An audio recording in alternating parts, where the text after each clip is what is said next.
गोदावरी आणि प्रवरा यांच्या थडीतले आध्यात्मिक जीवन काही निराळेच. उत्पत्ती चिवट, जीवट आणि शांत, अतिशांत असे अद्भुत आहे. युगानुयुगे वाट पाहण्याची सोशिक आशाळू जिद्द या अध्यात्मात आहे. गोदावरी सौम्य नदी आहे. प्रवरा तर फारच लहान आणि शांत आहे. या दोन नद्यांमधल्या एका लहानशा भागातल्या अति साध्या गावात एक अद्भुत प्रतीक आहे, खांबाचे. या खांबाने एका दंतकथेला सत्यकथेचे परिमाण सादर केले आहे. खांब, तोही ओबडधोबड आणि लहानखुरा. कोणाही माणसाचे मुंडके त्याच्या वरच येईल इतका ठेंगणा. तसाच आकारानेही किरकोळ, पण त्या खांबावरचा अदृश्य भाग एका समाधीस्थ जीवाला त्याच्या जीवनावधीतच भासमान झाला. तो भाग चारी क्षितिजांना भेदून आरपार जाणारा, आकाशालाही उंच ओढून त्याच्या वर थेट चैतन्याच्या आरपार जाणारा, बेंबीला भिडणारा भाग त्या दोन डोळ्यांनी अक्षरशः पाहिला. त्याला त्या साक्षात्कारी युवकाने पैस असे नाव दिले. अजूनही ज्ञानेश्वरी वाचा की त्या खांबाच्या वर पैसाचा पारदर्शक पसारा उभारलेला तुम्हाला दिसेल. म्हणून या खांबाचे माझे नाव पैसाचा खांब. लोक त्याला ज्ञानोबाचा खांब म्हणतात, कुणी ज्ञानोबाच म्हणतात. ख्रिस्ताचे प्रतीक क्रूस, तसेच ज्ञानोबाचे प्रतीक हा खांब आहे. यालाच टेकून ज्ञानोबाने पैसाची मर्यादा पाहिली, काल व अवकाश यांची सीमारेषा जोखली आणि मानवाच्या अंतस्थ गहनतेची अमर्यादिता अनुभवली. खोली आणि उंची, रहस्य व खुलेपणा, गूढ व प्रांजळ, वेदना व सुख, मृत्यू आणि जीवन, भोळेपणा व ज्ञान यातले ऐक्य टिपले. निर्द्वंद्वाची खूण त्याने ओळखली. ज्ञानेश्वरीच्या ओळी ओळीत ती भरली. ती ज्ञानेश्वरी आज इतकी शतके मराठ्यांच्या घरोघर फिरते आहे. भजना दिंड्यात गाजते आहे. पण तिच्या जन्माची एकच खूण म्हणजे हा मुका दगडी खांब. त्याला टेकलेली पाठ, ज्ञानेश्वरी व अमृतानुभव रचणारे ते मन, प्रत्यक्ष मानवी सृष्टीत कुणाला कधी बघायला आता मिळणार आहे. पण एक गोष्ट आम्हाला माहीत आहे की समाधीतही जमिनीला न स्पर्शणारी ज्ञानोबाची पाठ या खांबाला टेकली होती. त्याच्यावर त्याचे अस्तित्व काही दिवस रेलून होते. वारकरी पंथ ख्रिस्ती धर्माप्रमाणे जगभर पसरता, तर क्रूसाप्रमाणे हा खांबही वेगळ्या स्वरूपातच मिरवला असता. पण बरे झाले तसे नाही घडले ते. अजून वारकऱ्यांना हा खांब बघायला इथेच यावे लागते. हा खांब प्रत्यक्ष पाहिल्याशिवाय ज्ञानेश्वरीची किल्लीच हाती येत नाही म्हणे. ज्ञानोबाचे हे देऊळ मूळचे अगदी साधे. ना कुठे नक्षी, ना आरास. खांबही साधा पाषाणी खांब आहे. कोरलेला कलापूर्ण स्तंभ नाही हा. निव्वळ टेकू आहे तो. या टेकूचे टेकूपण अद्याप अभंग आहे. कलेने ते शबलित केलेले नाही. आता आधुनिक इमारत भोवती उठली आहे. ती या खांबाशी विसंगत व फार कुरूप आहे. तिच्याशी हा खांब फटकून वागतो असे वाटते. आतल्या जुन्या साध्या भोळ्या भिंतींशी याचे हितगुज चालले नसते आणि त्या हितगुजातून ज्ञानेश्वरीचे साद पडसाद उठले नसते, तर ज्ञानोबाच्या भावनादाचे विश्व कुणाला केव्हा प्रतीत झाले असते की नसते कोण जाणे. पंढरपूरच्या विठोबाची प्रतिमा जशी पाषाणी मूलभूत अनलंकृतपणामुळेच भावगम्य झाली आहे, तसाच हा खांब म्हणजे खरोखरीच ज्ञानदेव म्हणतो त्याप्रमाणे ओथंबास अगर ओळंबा आहे. त्याच्यावर त्याने पाठ टेकली आणि सामान्य जन तर आपली डळमळीत श्रद्धा याच्या आधारानेच उभारू बघतात. ख्रिस्ताचा क्रूस बलिदानाचे प्रतीक आहे. हा स्थाणुतुल्य खांब जीवनाच्या अमर अस्तित्वाचे प्रतीक आहे. आमच्या तत्वज्ञानात मरणाचे स्थान तात्पुरते असते, जीवन अखंड असते. मरण नवनवी अस्तित्वे घडवून जीवनाचे चिरंतनत्व अबाधित राखते. ख्रिस्ती धर्मात मरणाला व मरणोत्तर जीवनाला अपार महत्त्व आहे. तेच महत्त्व आमच्यात मरणाच्या माळा अंगावर लेवून सुशोभित झालेल्या पूर्ण कळेने फुललेल्या जीवनाला आहे. या पूर्ण जीवनाचे प्रतीक कमळ, विश्वाचे प्रतीक कमळ, स्थितीचे प्रतीक कमळदंड. कुठलाही स्थाणुरूप उभा आकार दंडाकार असतो. अस्तित्व, सामर्थ्य व सृजनशक्ती यांनी भरलेला असतो.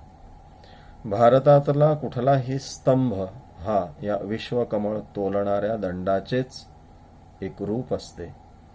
तसाच कमळाची सर्व रूपात दर्शने घेणाऱ्या ज्ञानेश्वराचा हा खांब आहे. ज्ञानेश्वराने जगच कमळवले. त्यामुळे त्याचा हा स्थाणू, हा खांबही पाषाणी दृढता सांडून मऊ झाला. आधाराची काठी तो बनला. हा खांब पाहिला आणि मग ज्ञानेश्वराच्या समाधीचे आळंदीतले भुईतळचे स्थानही विसरायला झाले. त्याच्या दंडाला फांद्या फुटून त्याचा अजान वृक्ष झाला असे म्हणतात. तो वृक्ष अजून आळंदीला दाखवतात. आर्तांच्या कामना तो पुरवतो असे म्हणतात. पण त्याहूनही कधी न पालवणारा हा उभा दगड अधिक मवाळ आणि विश्वासू आहे. इथे आले की आपण स्वतःच्या आशा निराशा नेवाशात विसरतो. मनात उभा राहतो. याला टेकून बसून शांत स्वराने ज्ञानेश्वरी वदणारा नवतरुण योगी. त्याची प्रतिमा अशीच तोलून धरणे आणि ती कल्पक व भाविक मनांना दाखवणे हे तर या खांबाचे कार्य. इथे कृतार्थता भासमान होत नाही. भासमान होते ती कर्मशीलता. काहीतरी प्राणपणाने करावे अशी प्रेरणा या स्थानी मिळाल्या वाचून राहत नाही. इथेच माझ्या मनात ज्ञानेश्वरीत वर्णन केलेला महाशून्याच्या पैसाचा अवकाश उभा राहिला. हे तितकेसे बरोबर नाही. खरे घडले ते असे की महाशून्याच्या पैसाची व आकाशातीत अवकाशाची प्रतिमा आपोआप पुंजाळली. महाशून्य, पैस, आकाश आणि अवकाश यातले अनाकलनीय धागेदोरे ऐतिहासिक दृष्टीने माझे बुद्धिनिष्ठ मन चाळवू लागले. केवळ छंद म्हणून केलेला चाळा घटकेचा खेळ, पण त्यातून भारतीय तत्ववेत्यांच्या आंतरिक नात्यातली एक नाजूक गुंतागुंत मला भासमान झाली. ज्ञानोबाच्या महाशून्याशी महायान बौद्ध मतातले शून्य तदाकार झालेले दिसू लागले.